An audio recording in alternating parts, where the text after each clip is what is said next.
பௌர்ணமி தினத்தில் இந்த பிரபஞ்சத்தோட ஆற்றல் அதிகமாக இருக்குங்க. இந்த நேரத்தில் நம்ம இறை வழிபாடு செய்கிறதன் மூலமாக நம்ம நினைத்த காரியங்கள் நிறைவேற்றி கொள்ளலாங்க. இதனால தான் பௌர்ணமி தினத்தில் குலதெய்வ வழிபாடு செய்கிறதன் மூலமாக இரட்டிப்பு பலன் நமக்கு கிடைக்கும்னு சொல்லுவாங்க.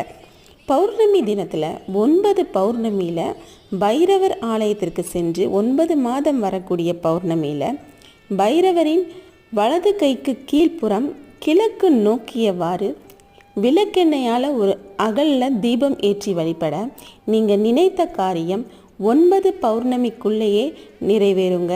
நம்பிக்கையோட இறை வழிபாடு செய்யுங்க. பிரபஞ்சத்தோட ஆற்றலும் இறை சக்தியோட ஆற்றலும் இறைவனோட ஆற்றலும் எல்லாம் ஒன்றா இணைஞ்சு நீங்கள் நினைத்த காரியங்கள் நிறைவேறுங்க.